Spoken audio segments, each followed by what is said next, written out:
Ladies and gentlemen, welcome back to the Not Just Politics podcast. Today is Wednesday, April 10th. We're in the studio today with the team from AllSides.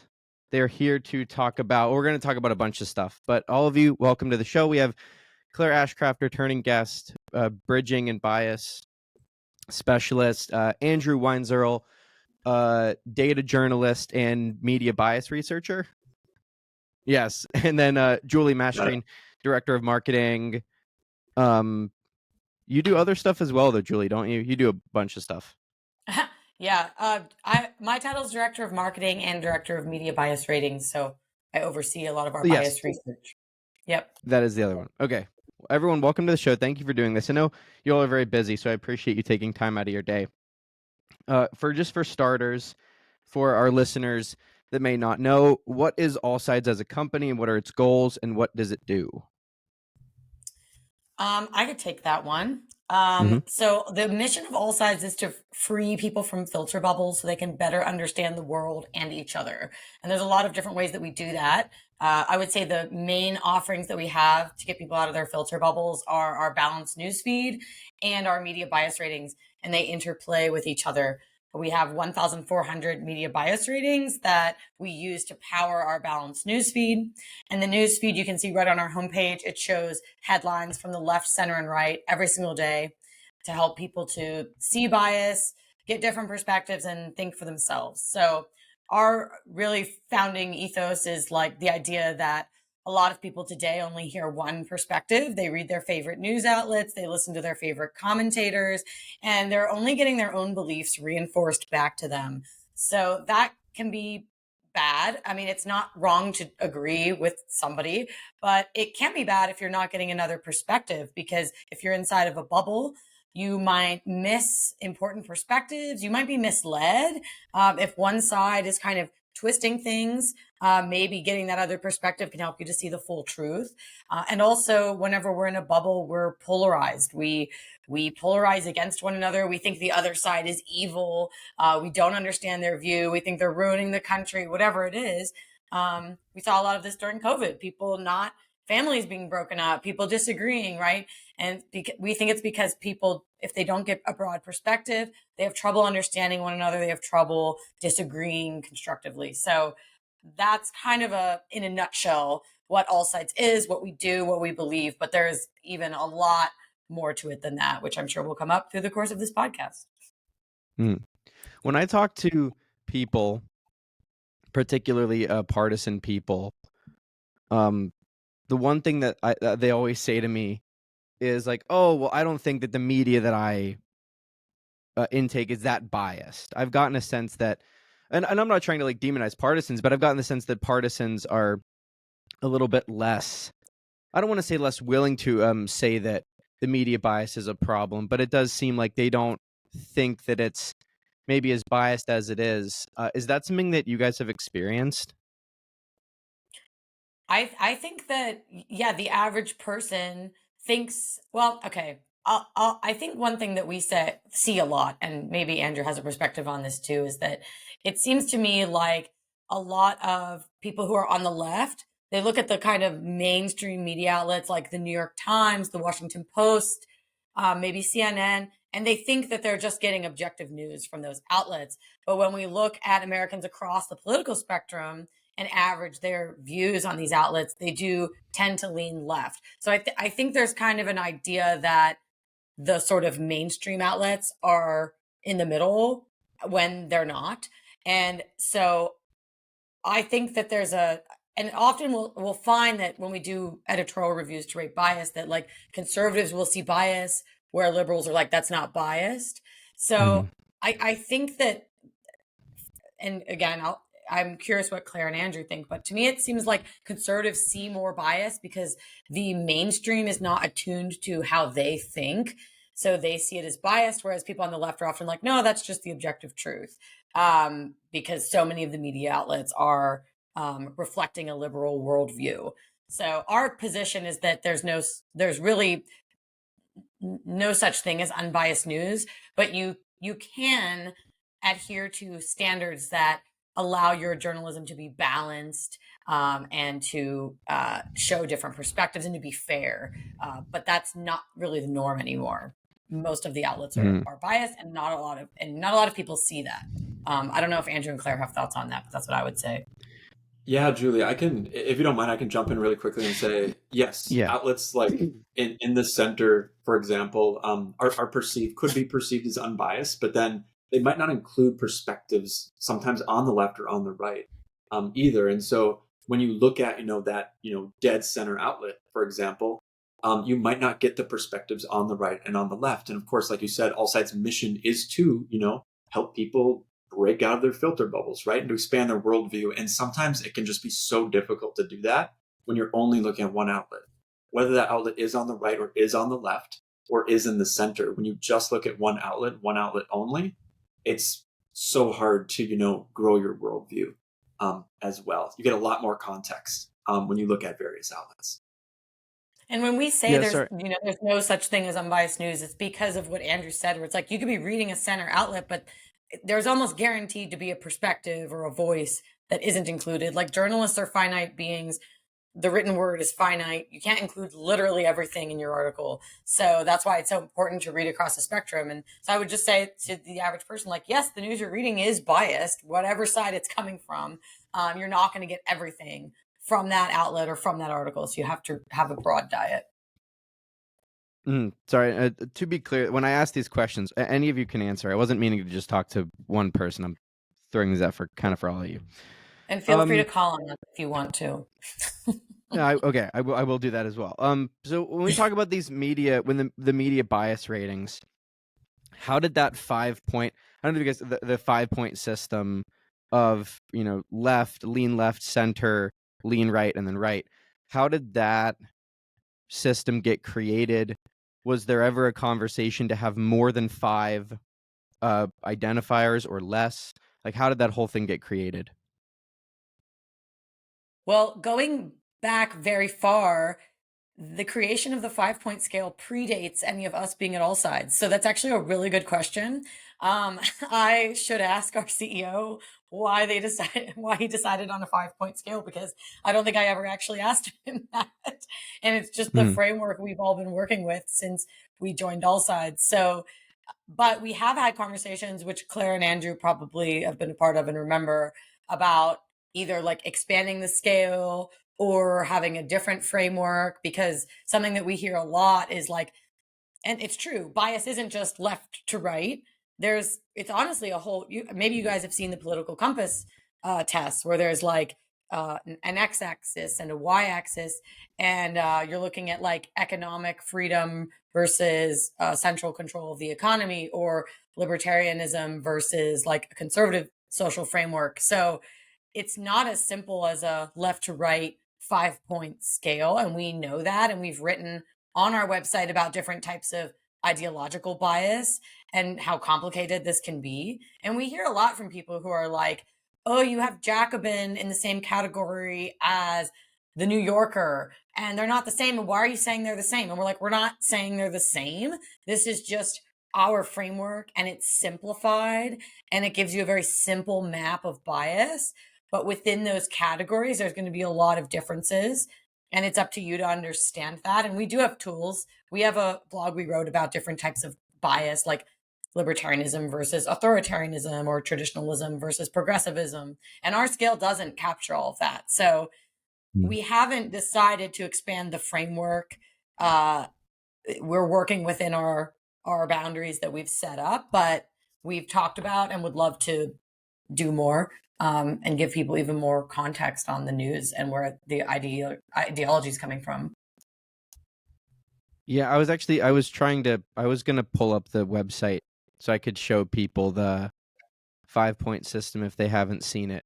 But so like, what would that? And so you guys have had discussions about this. Then, I would imagine there's a point whenever too many, like if you expand the 5-point scale to say like 7 or even more than that, I imagine that eventually gets too complicated for everyday people to adopt and to use.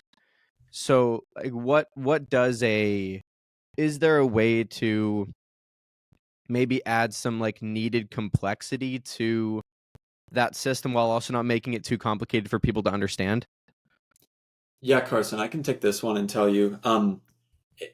If users right now just type in a national news source plus AllSides on Google, for example, let's take BBC News, for example. You search it up, you can view our source page, you'll see BBC News is center. In that 5-point scale, right there in the center category, which is in the middle. But of course, to add that additional layer of nuance, we also have a numerical rating scale as well that goes from -6 to +6.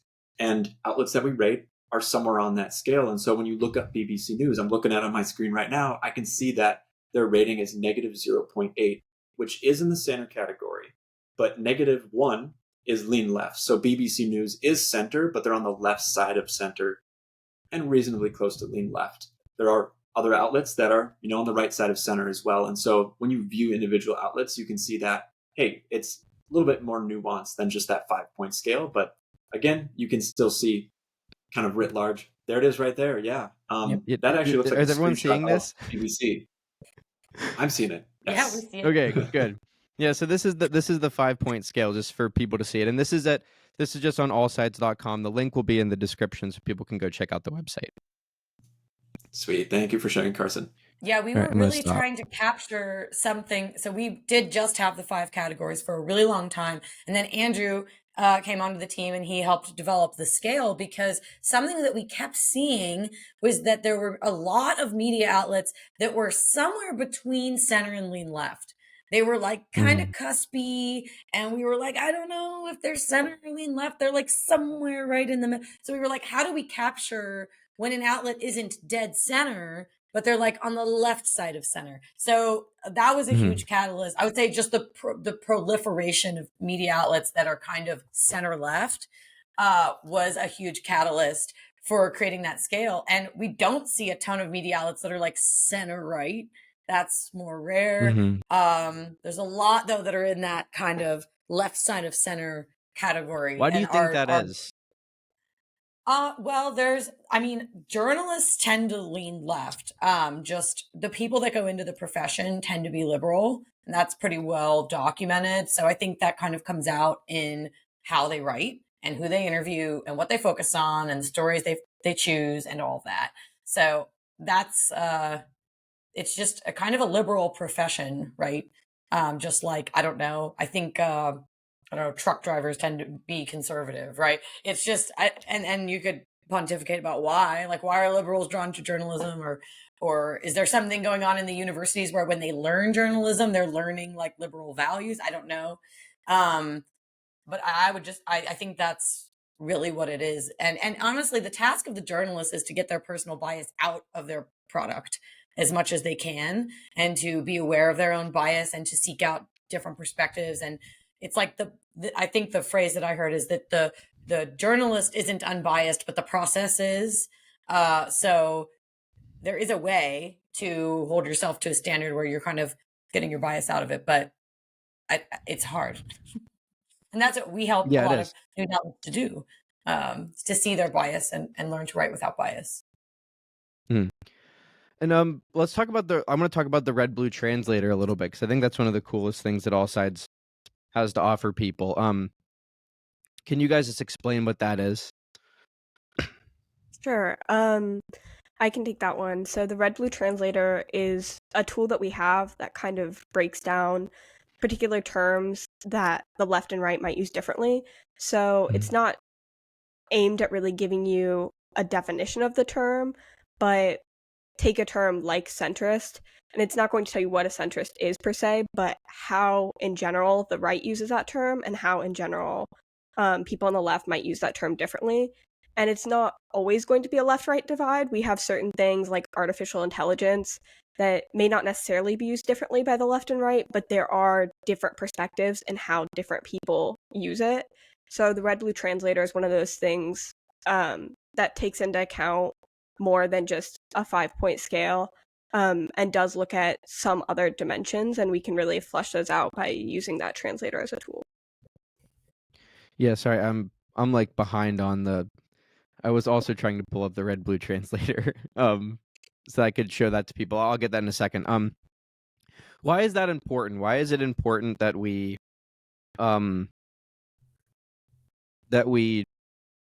have a translator at all? Why do you think we need a translator in the first place?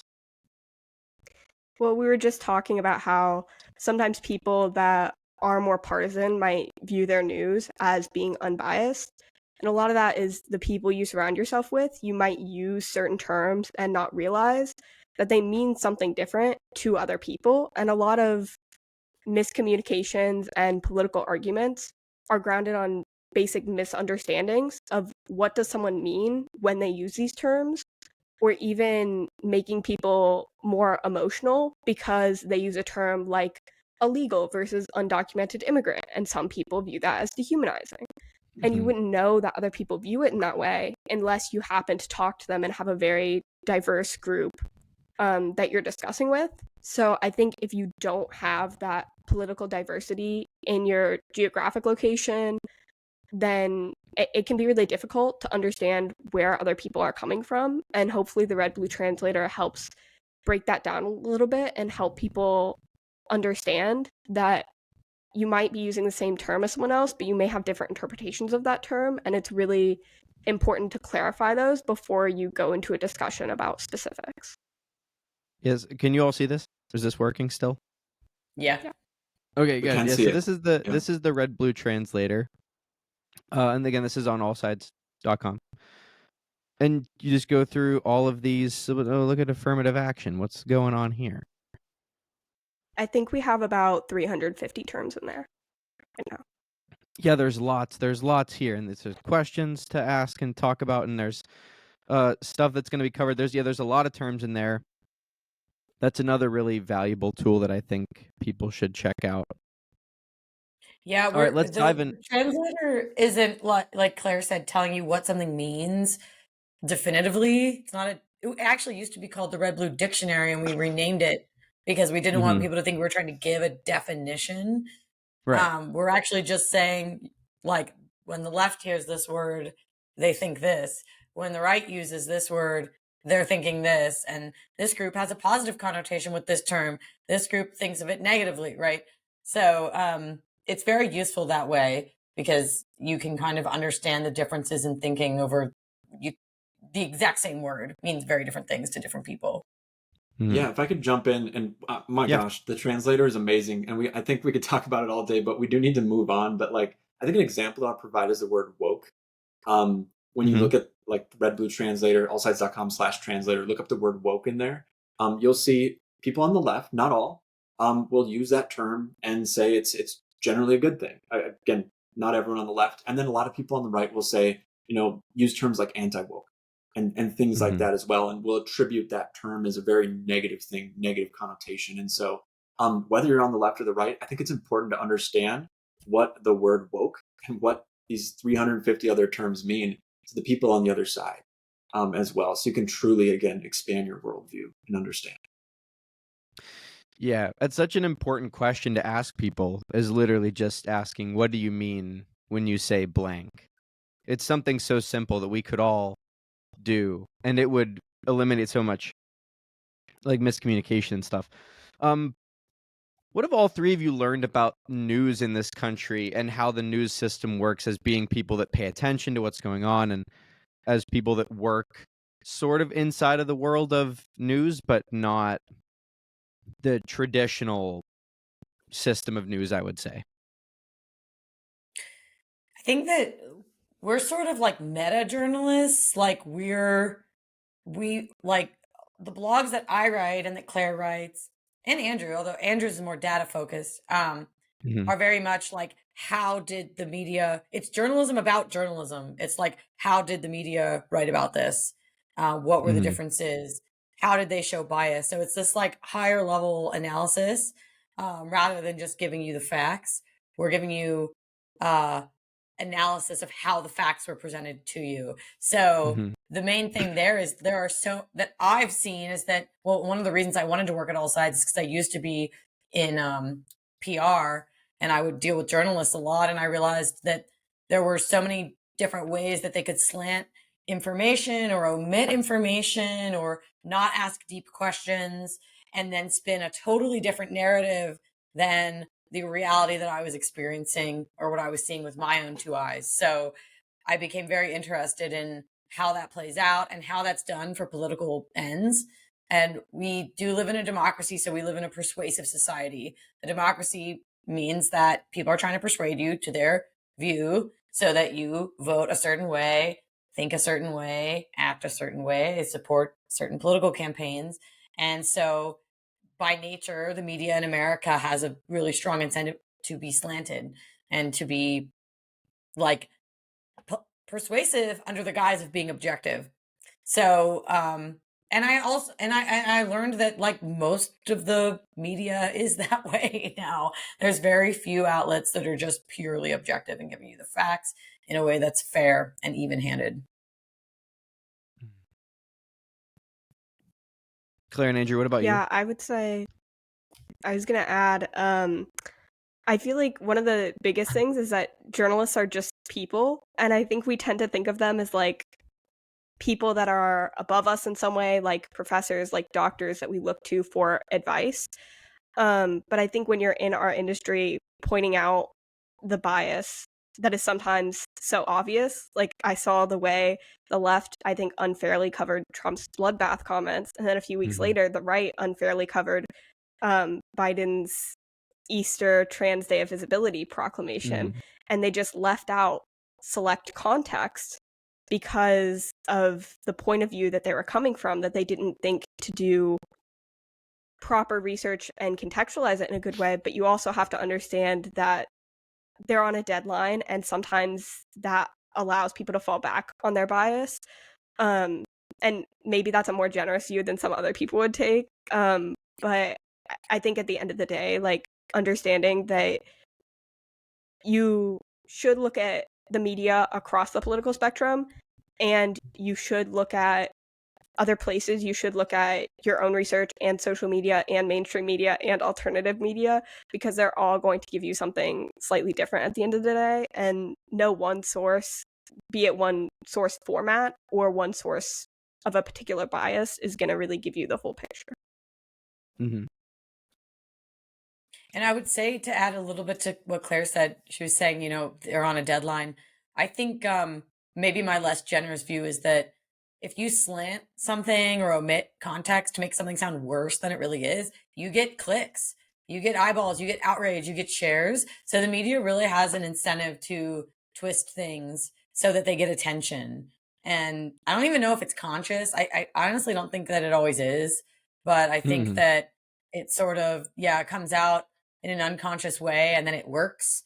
And then you can kind of brush aside that you weren't like 100% honest. Like, it sounds way worse to have a headline that says that Biden declared Easter Trans Day of Visibility, when in reality he declared Trans Day of Visibility on the day that it always is, which is March 31st, which has happened to be Easter this year, right? The former headline's way more exciting and viral. And I found myself sharing it whenever I saw that headline. I was like, oh my gosh. And I shared it with a friend, and I was like, wait a minute. And someone on our team was like, actually, you know, Trans Day is always on March 31st. It's not like he's declaring Easter Trans Day, right? And I was like, oh. So you have that immediate like emotional reaction and you share it. And that's a big business incentive. I saw people make like 2 weeks of content off of that. Yeah. Like a crazy amount. Andrew, do you have anything to add to what Julie and Claire said?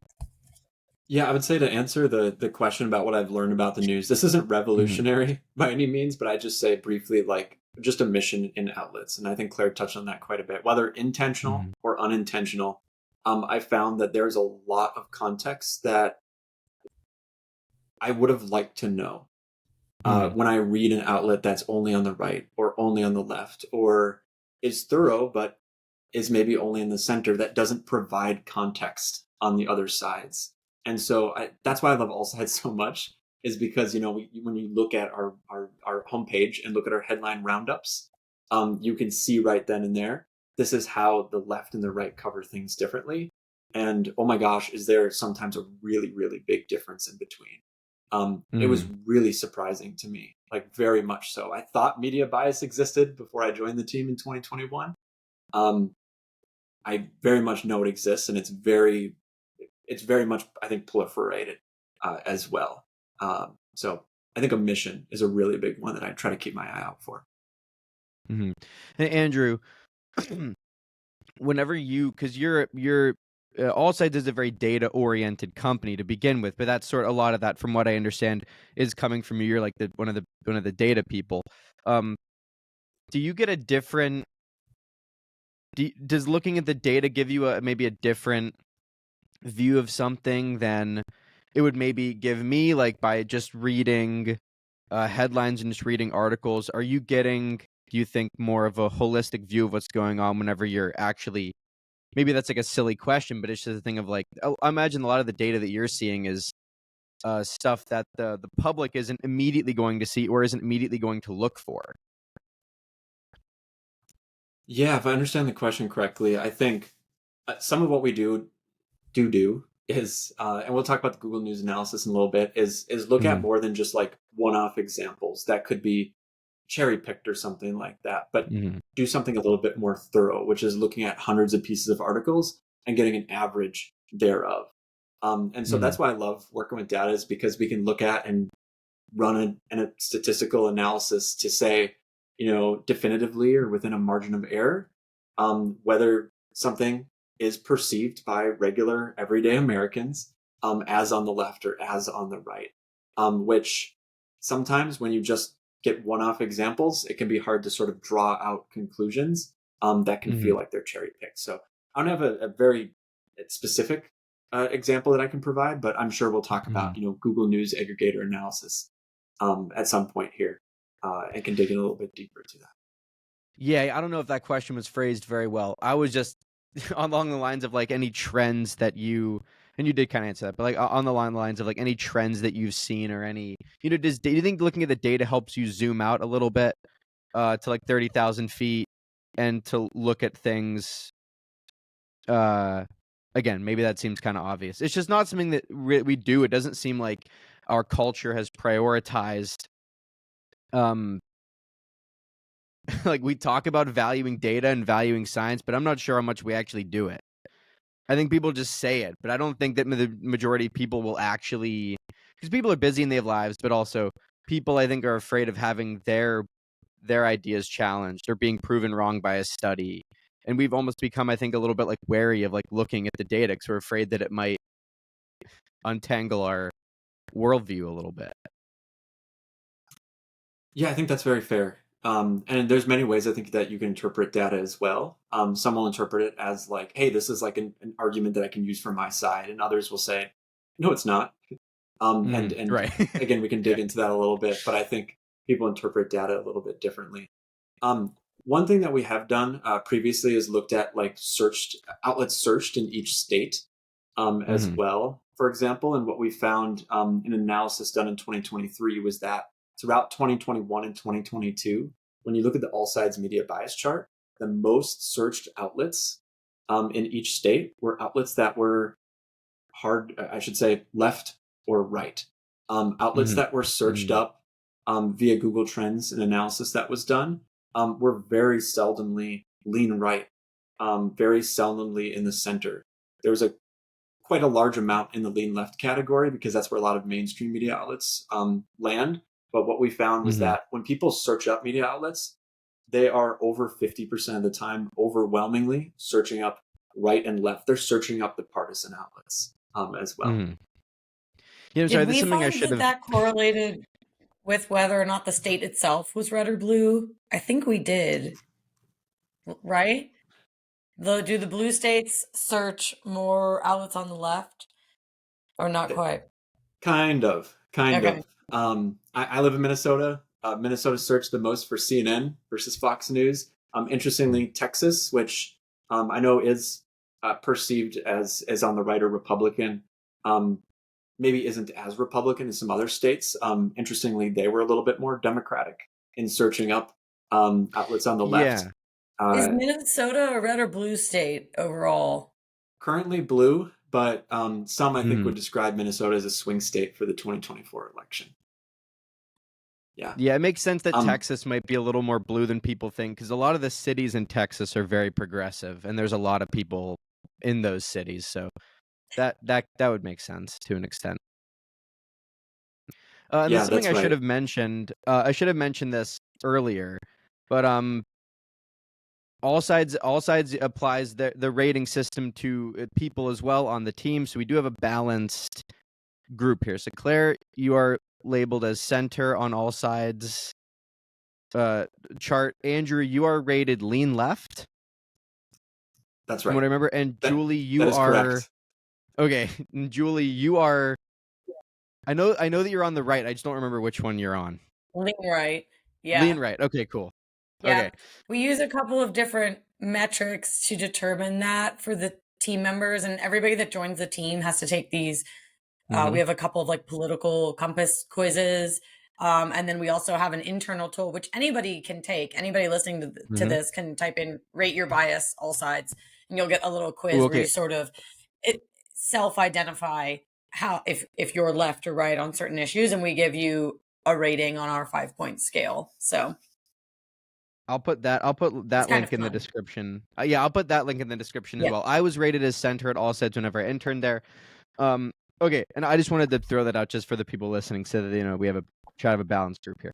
I want to jump into the Google News report now, and this is just something funny. I just have to ask, and Claire, you've known this because I talked to you about this, but this is for Julie and Andrew mainly. Do you guys know what the slogan of Google is as a company? Well, it You guys know used what to be they're "Don't be evil," but Yes, they changed it. So I don't know what it is they now. did. What's the They new did. one? They changed it to "Do the right thing." Okay. Which is very funny. Which is very funny that you all are about to present data showing that they have a serious lean left situation going on.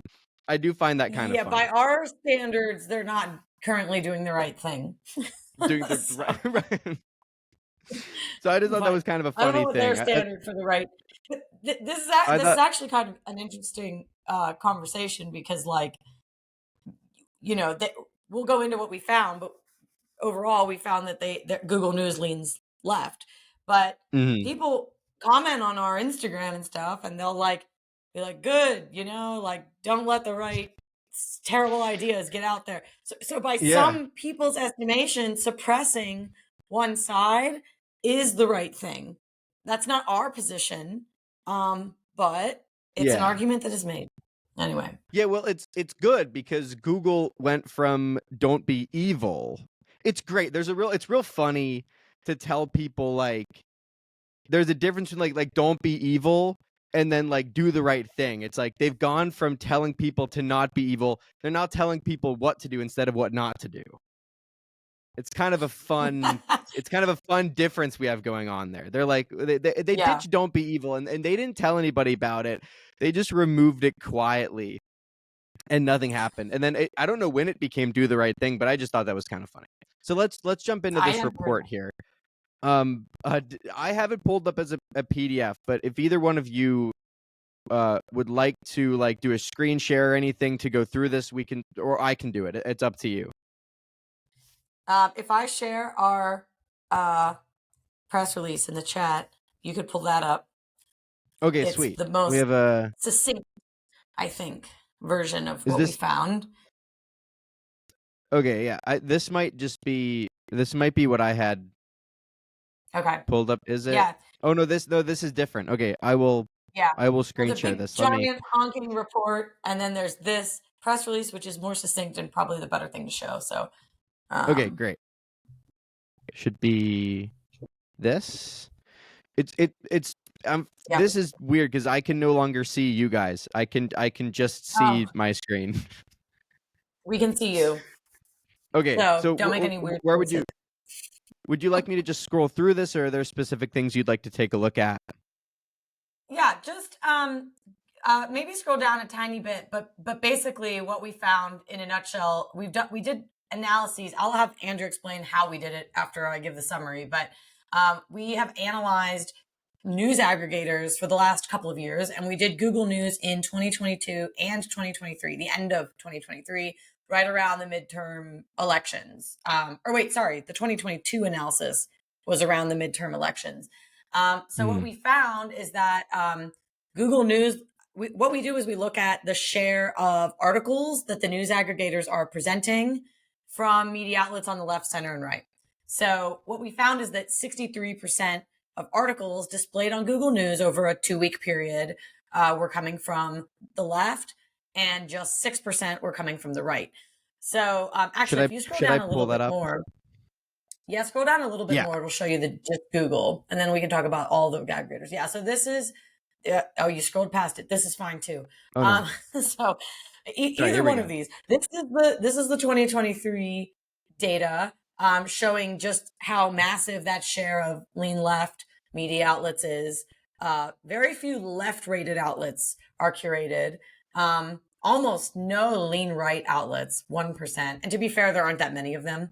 That's another thing to consider here, is that there are way more lean left outlets than outlets on the right. But by AllSides standards, this is extremely imbalanced, because AllSides curates a perfect split every day of like 33, 33, 33 left, center, right outlets on our homepage. And we believe that's a public good, right? Because then people can get the full perspective and not be manipulated by one side. So if you scroll down a little bit more, you can see how this compares to 2022. And we found that the share of, so on the left is 2022, on the right is 2023, the share of lean left outlets greatly increased on Google News in 2023. Outlets on the right increased by 3%, and center outlets actually were reduced. So we had a bit of an internal discussion, because the way that we announced this data is that we were like, the bias increased, right? Because they're curating more from the left than they used to be. But we did have somebody on the team who themselves leans left, and they were like, well, since they are curating a little bit more from the right, can we really say that their bias got worse? And we had a whole discussion about that. So back to Andrew's point about how you interpret data being important, and how there are many ways to interpret data. But we basically, either way, whether it got worse or didn't get worse from 2022 to 23, which is slightly open to interpretation, it's still not good. I think like tens of millions of people rely on Google News. And it's one of the top news aggregators in the country, and it's this imbalanced, right? So actually, a Republican senator, this went very viral online. We had Elon Musk tweeting about it and tweeting out these charts, and it went totally insane. And Senator J.D. Vance commented on it, and he said, and I'm paraphrasing, but he was like, if somebody goes to Google and they're like, is Biden too old to be president, or did Trump say XYZ, and they only get outlets on the left popping up, how does that impact elections? So that's kind of the question, especially on the right, because they're, by all intents and purposes, not really represented on Google News. So how does that impact elections if this is where people are getting their news and this is where people are getting their information and stories? So it's not good from our perspective. And I'll add, the graphic we're looking at now is just based on the articles on their homepage, but we did, both in 2022 and 2023, look at specific search terms as well. And around the 2022 midterms, when you search the term election, barely any outlets on the right come up. And when you're searching about current events like that, that matters a lot. Yeah, it wasn't barely any either. It was 0 outlets on the right. I have Can we look at that? Is that here on the? Yeah, here. Yeah. I'll share it in the chat. So this image I just put in the chat is, you can click on it and it'll show you the proportion of media outlets on the left, center, and right that Google News shows you when you search a specific term. And then I'll also send the one from this year. Yeah, it should be this. Yeah. So here we go. This is a thing here. Wow, yeah, so there's no one on the right popping up whenever they search for an election. And this was right before the midterms. So this was like the end of October, early November 2022. So that's a huge problem. And then, it looks like the search term Trump didn't return anybody on the right either. Which isn't that really weird? Well, yeah. Isn't that really weird? I mean, But Everybody's yeah. Well, does that okay, does that like does I that said, there aren't as many media outlets on the right. So if you want to be a balanced tool or a tool that isn't Mhm. actively suppressing certain voices, you're going to have to intentionally curate from a broad spectrum. And one of the other challenges here, to give Google some credit, is that a lot of media outlets on the right tend to be more analysis and opinion. Like there are very few media outlets on the right that do breaking news. Most of the breaking news outlets are on the left. There's a fair number in the center too. We have like The Hill and Reuters and things like that listed as center. Mhm. But it's still, in our minds, a problem for a democracy if your information flow is so one-sided. So if you look at, did I already put it in the chat? This is 2022. We can look at 2023 as well. Okay, I believe is this No, I got, hold no, on. Here's that's the the new one. same one. Yeah. Yeah, we only have 2022 in the chat, and while you do that, Carson, while you pull that up, important to note as well that we're not saying that Google is intentionally doing this, right? Julie had mentioned, Right. it's important to know Mhm. that like most outlets are on the left, the national level when you search them up, and that the minority is certainly on the right. Is it concerning? Yes, and that is important. But we're not saying that Google is intentionally doing this. That is not the position of AllSides. But we think it's important for Americans to know that, yeah, in 2023, around the late October, early November, first half of November in 2023, when you searched up abortion, 66% of what appeared during that time frame in early November about were lean left, right? So that is important to know. Again, we're not assuming one thing over another, but this is what Americans saw during that time frame. Yeah, is this the right chart? Is this the right one that you Yeah, sent? this is 2023. Okay. And that's exactly what it's saying. If you searched abortion during this time period, you would get 76% outlets on the left in your search results on Google News. So you can see that the only search term where you had a decent proportion of right-wing outlets was the search term Biden. But even then, it's way, way less than over half are still coming from the left of your search results. So and since the news is biased, you're getting a biased view of what's going on around these issues if the only sources that pop up are themselves biased. If you want to click on the last link I put in the chat, it will show you a different perspective on this, which is which media outlets you're actually getting news from when you use Google News, and the proportion of those. So I'll let you pull that up too. Yeah, pull it up right now. This is on the way.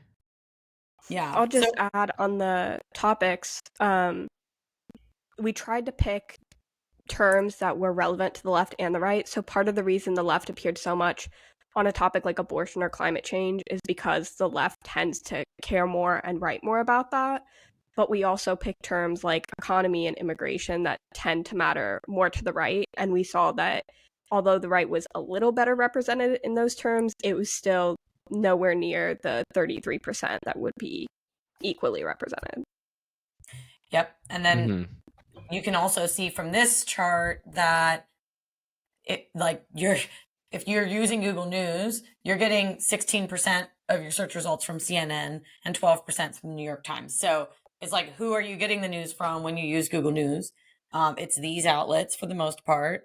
And then, there's only one outlet on the right here and no lean right outlets. But again, we don't have that many lean right outlets, to be fair. But like most of these lean left. So if you actually wanted to get a different perspective on what was the example that we gave earlier, the story that was, we were talking about the Biden Trans Day visibility and the Easter thing, but there was another, Trump selling his Bible. Yeah, or the bloodbath comment. Yeah, if you wanted to get the full context of what Trump said, because the coverage of that story, a lot of media outlets on the left were omitting the full context of what he said. So you weren't understanding that he was talking about like the auto industry unless you went to a right-wing outlet, which quoted him in full. And had a different perspective on what he was referring to when he said bloodbath. So imagine like Googling that up, right? And you get all these results saying like, Trump said it'll be a bloodbath if he loses. You go, oh my God, Trump says there's going to be violence in America if he loses, even though he was talking about the auto industry. But you wouldn't like understand that just using Google News, because they're not actually showing you the other perspective, right? So that's the danger of having a one-sided news aggregator. And then if we want to go beyond Google, we have looked at 8 news aggregators. And we've looked at them all the same way. Maybe Andrew can give a breakdown of how we conduct this analysis, and then we can show you the results for all the other news aggregators, Bing News, Apple News, etc. Yeah, happily. And as we, I think, wrap up Google News, I think it's important to note that we're talking about Google News, not Google the search engine. So we just talked about news.google.com, not you going to google.com and searching up Biden or immigration and seeing the search results. So again, just clarifying that if it wasn't already. But yeah, as Julie said, we did a lot of, we actually created a new news aggregator bias chart. And essentially the methodology behind them was looking at content over usually is about, not always, about a 14-day period, wherein we just looked at these aggregators and we identified what are the outlets that are appearing. You know, when you visit Apple News, for example, on your phone, what are the top 10 headlines and what are the outlets behind those headlines? And then we just took those outlets, and over a 14-day period, in many cases, we looked at hundreds of pieces of content, 800, probably about an average for some of these. And then we took an average based on that and came up with a numerical rating. And so in a little bit, I'm sure we'll look at the version 1.1 of the news aggregator bias chart. We'll be able to actually describe that in a little bit more detail. But the crux of it was that we looked at homepages, and like we showed you as well, we looked at topics as well. Not all aggregators are just a homepage that you look at. We had to apply a little bit of a different methodology for each. But in totality, we took all the content from homepage content and topic content and combined them with the methodology to come out with, you know, in most cases, lean left or center rating as well. So any additional context? I think we should look at, sorry, I just put way too many links in the chat, but just click on the last one that I put. It's Bing News. And this is a really crazy example. So we followed the methodology that Andrew described for 8 news aggregators, including Bing. And Bing was one of the most biased, more so than Google News, based on our analysis. So if you pull up this page and scroll down a little bit to the first graphic, yeah, you'll see that they were 83% biased to the left. They didn't show you even one news outlet on the right. And so this one's pretty bad. Scroll down a little bit more there. And these are the outlets that they curated, right? So it's mostly AP, which is a sad case of an outlet that's gone much farther left than they used to be. A couple outlets in the center here, but mostly outlets on the left. And then if you scroll down a little bit more, we'll go past that one. That's the politics section by topic. So we were talking about how we looked up what results you get if you search abortion on Bing News or crime on Bing News. And it's very similar to Google, where you're getting, you know, almost no results from the right. The immigration, especially immigration, because the right talks about it all the time, but I can't even, I don't even think we have that labeled. Like 1% of results came from outlets on the right for Bing. So this is another example of, you know, of how we did this, and another really biased one. Maybe I should show one that's not as bad, like Real Clear Politics here. Sure, yeah, let's take a look at that one. Should I keep this one up on the screen in the meantime? No, you can pull that down and go ahead and click on the last link I just gave you in the chat. We'll show you one that's not as bad. Oops. And to clarify, by not as bad, Julie means not as biased. Yeah. Yes. Yeah. You got it. Yeah, and like our position is that like bias isn't a bad thing. It's okay that CNN is on the left, that the New York Times is on the left, that Breitbart's on the right. We actually think it's good if there are media outlets that come from different perspectives. What's bad, though, is if you're relying on a news aggregator that says it's aggregating news and it's only giving you one perspective. So that we would say is bad. And we're biased ourselves because AllSides is a balanced news aggregator. So we think that's a better way to consume your news. So if you scroll down a little bit here to the graphic, so this is Real Clear Politics. They also aggregate news on their homepage, and they're much, much more balanced than Bing or Google. 32% of stories came from outlets on the left and 35% on the right. So they actually have a little bit more coming from the right, but almost negligible. Like this is, it's a little subjective as to like, well, what's perfectly balanced versus balanced enough, right? We think this is pretty good. We have them rated as center because this is, you're not seeing a huge swing one side or the other. If you scroll down a little bit more, you'll see even more of what I mean here because you can see the outlets that they curate from. Sorry, I don't know what has happened there. Is this okay? It just zoomed in. Okay, go past that. That's a specific section that we analyze. Okay, right there. So the top news sources curated. As you can see, they're actually favoring a lean right outlet more than any other news aggregator we looked at. They curate from Washington Examiner the most. But there's other outlets in there. This is back, I guess, when we had CNN rated as left. We have them rated lean left now. But this is a decent smattering of, it's colorful, right? It is. It looks nice. It looks nice, yeah. So this is a center news aggregator. And if we want to go look at all of them, we assembled them in a chart. So I'll put that in the chat. You can open this up. Sorry, there's so much. Do another swap. So many visuals, so much data here. Well, I like it. It's good. It's good. Yeah, here we go. Okay, cool. Share this. Yeah. Andrew assembled a very beautiful chart that shows everything, including AllSides. We looked at ourselves as well. I don't know if you can zoom in on that at all. Yeah, let's zoom in a little. So you can see most of them are in the lean left category. Bing, Google, Newsbreak, Yahoo, Apple News, and Smart News are all in the lean left category.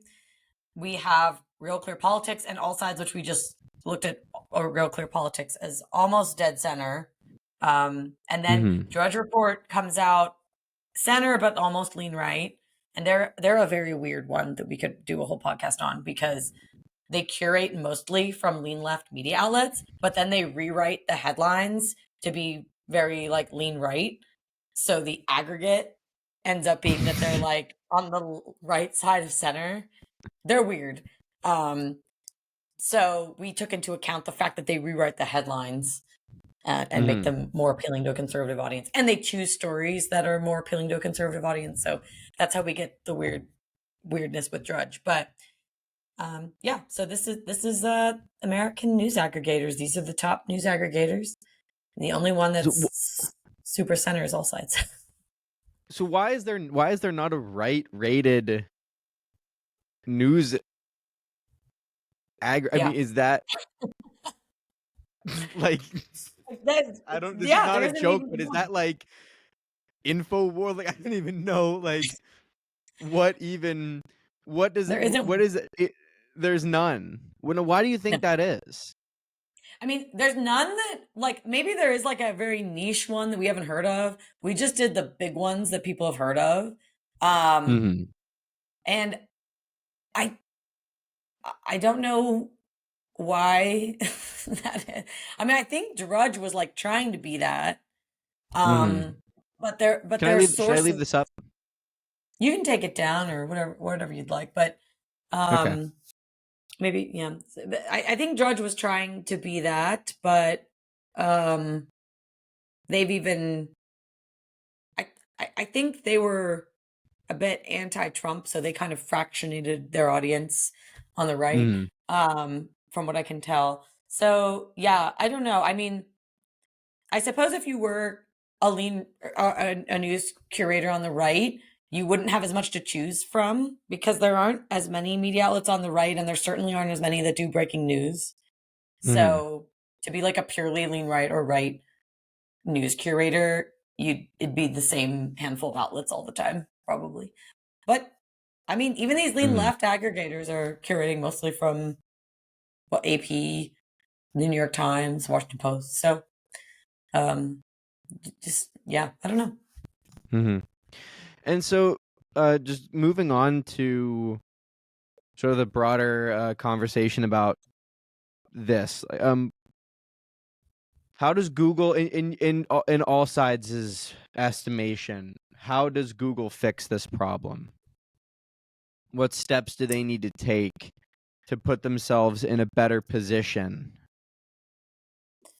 There probably just has to be some intentionality because we don't know. We like Andrew said, we're not saying they're doing this on purpose. Of course. It could just be like we don't know the ins and outs of their algorithm, so it could just be that like lean left news media is more popular or ranked higher in authoritativeness, which is a metric that Google uses to determine what to show you in search results. How they define that, I'm not sure. It could be links back to that website, things like that. It's a very complicated system. And so we're not really going to pontificate on exactly how they should do it technologically. Is that a word? Yeah. Okay, great. But there would need to be some intention to show Americans a broader view. That would have to be a decision, and they would have to do it. And maybe they could use AllSides media bias ratings to figure out how to do that and where to be curating from that would give people a broader perspective. There are other news curators that use AllSides media bias ratings to give Americans a broader view. Ground News uses our ratings, and they curate from across the spectrum. So that's one of the things we want our ratings to be used for, is to create better news tools. And and this is something we've sort of generally talked about, I guess, but what other responsibilities does Google have as a news aggregator, as being one of the biggest companies in the world, a multiple trillion-dollar market cap value and all this stuff? Like, what are they doing some of the right stuff? Are they how are they doing? Like, this is obviously not a good look, but is there stuff that they do right? Well, we don't really assess the other things. We've been asked to assess actual search results. Like, this is Google News. That's a specific product. And we haven't looked at just google.com, right? Just the average search results. That would be interesting to look at. But it's like Google has created a pretty amazing product in many ways by creating a searchable home for the web. I mean, that's unprecedented. That's revolutionary, right? But now that we are seeing how polarized American society is, and 2020 was a really great example of just how polarized Americans are and how that can lead to violence and distrust in our institutions and doubt around our elections and like all of these things.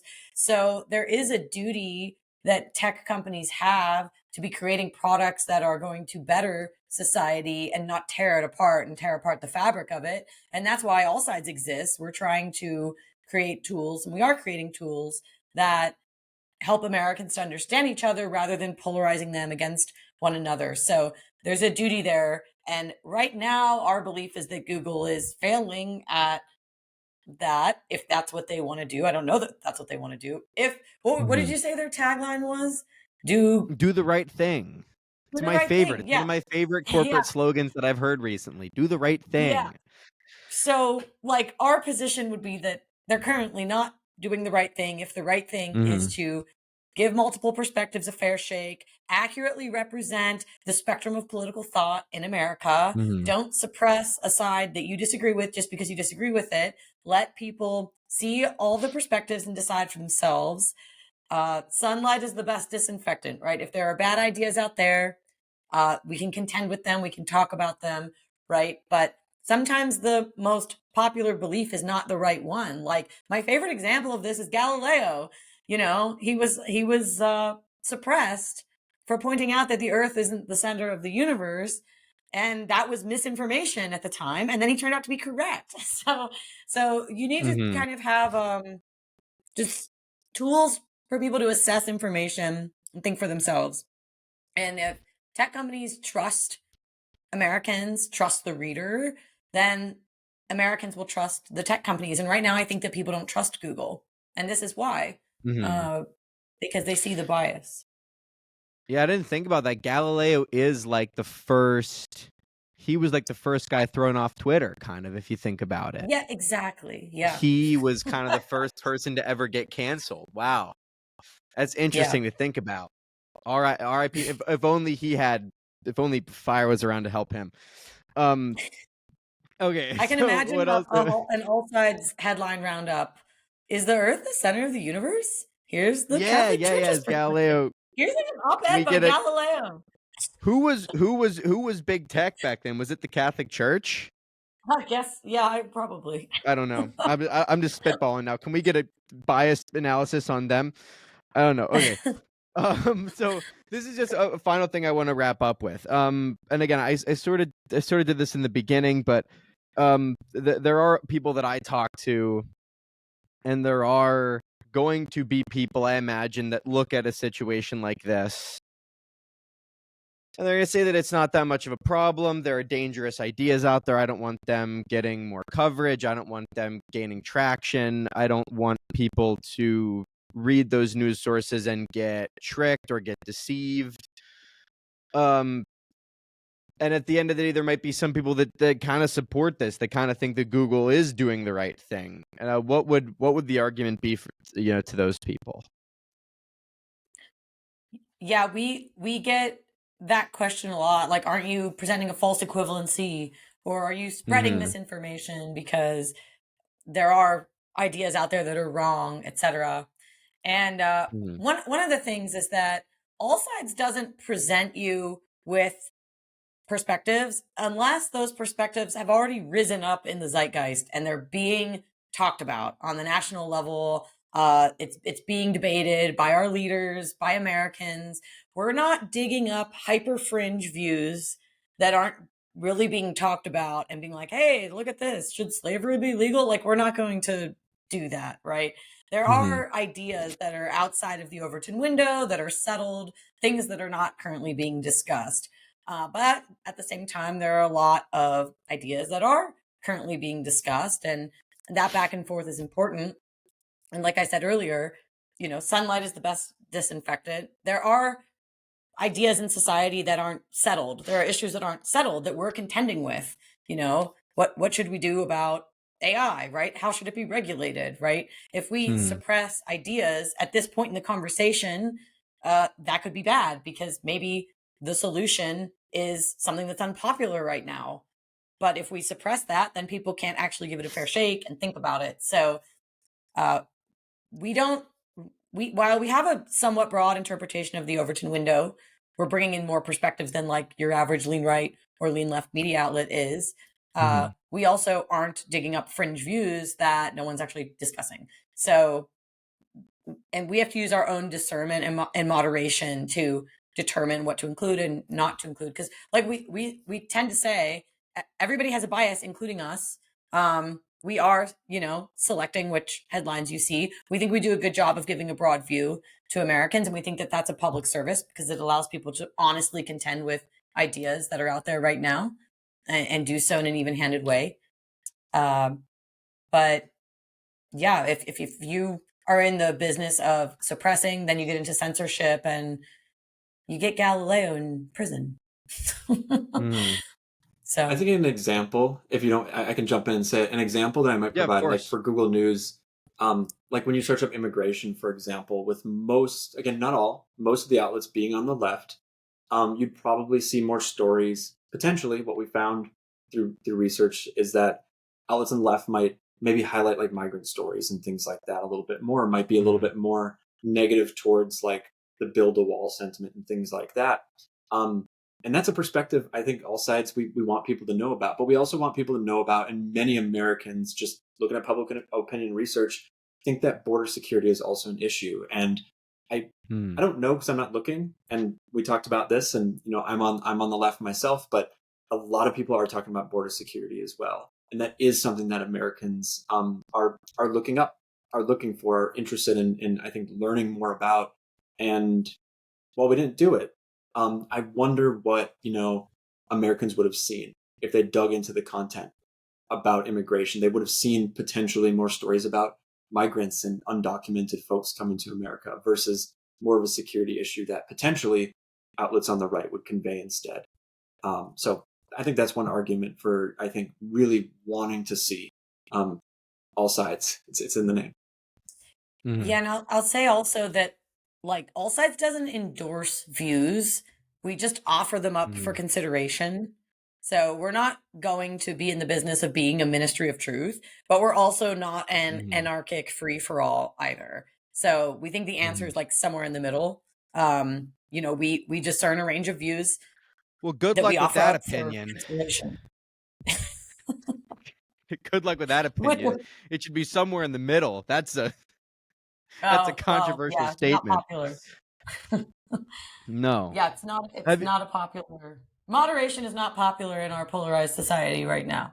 No, I mean, a woman told me that when Candace Owens came to Pitt, a woman told me that she was outside screaming obscenities at the protesters and then told me that we could all use some more moderation in the political system. And I thought that was actually a really fun kind of moment where she screamed words at the protesters that I will have to censor out of the video.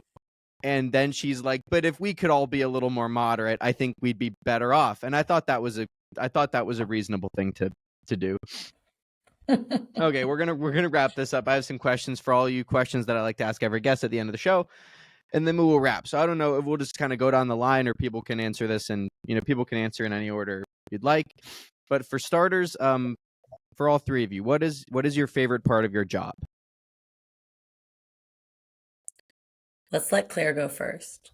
Okay. I think my favorite part of the job is the people. Our team is amazing, and a lot of people speculate in our Instagram comments like, where's the food fight? Because we're pretty balanced and we have people on the right and the left, and they're like, oh, how do those conversations go?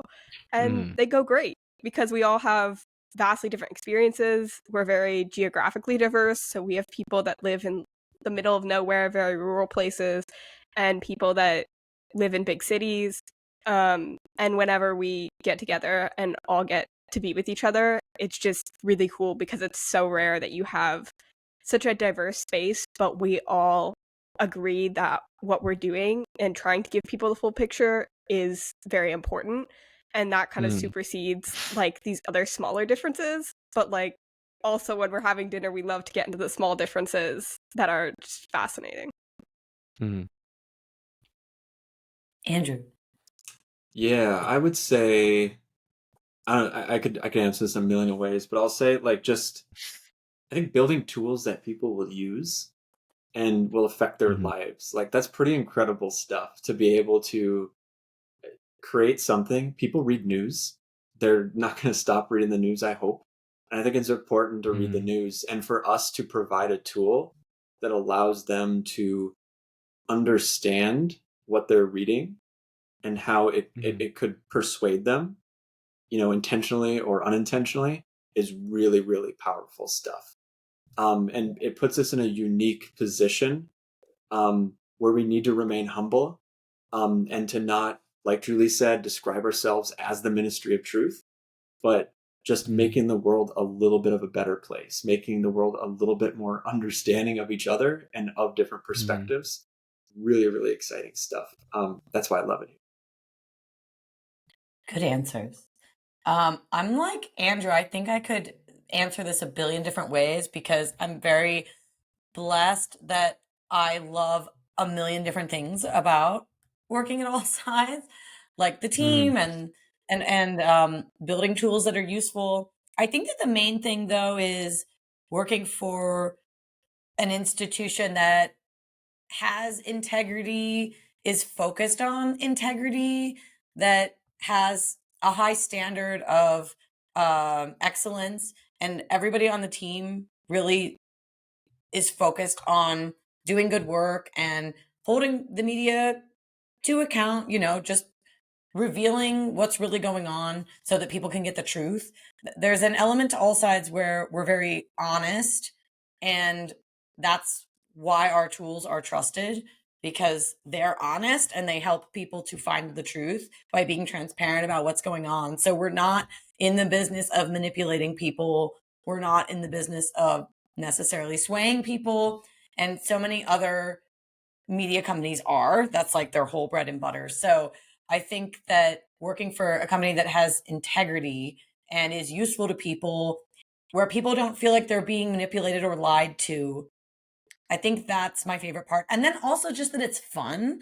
Like it's very fun to take this like meta analysis of the media landscape, and every single day is different. There's always like something else we can analyze, something else we can look at, some breaking news story that's like causing a stir. It's just Mm. fun, and every day is kind of different. And we all work together really well. So it's just downright enjoyable. Mm. And what gives you all hope for the future?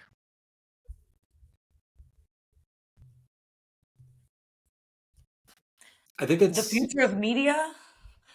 What is the What future that's in is such a future? it's general? very broad. Whatever future. Yeah, I like to leave it kind of broad for people to answer it however they'd like, Okay.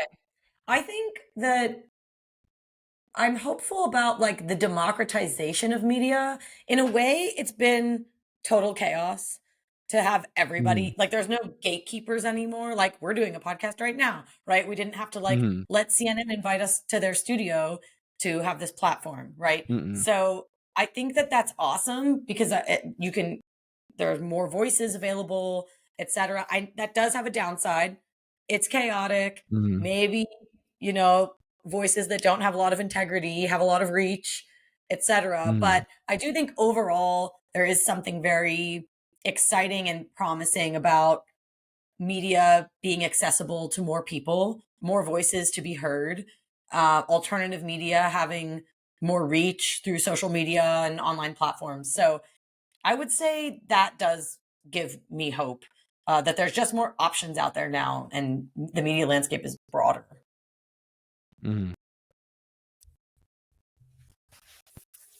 I guess I would say I think what gives me hope is that people care a lot. Like when we talk Mm. about the Google report going viral, it's clear that people are taking notice and taking issue with the fact that Google isn't giving certain perspectives a fair shake, they feel.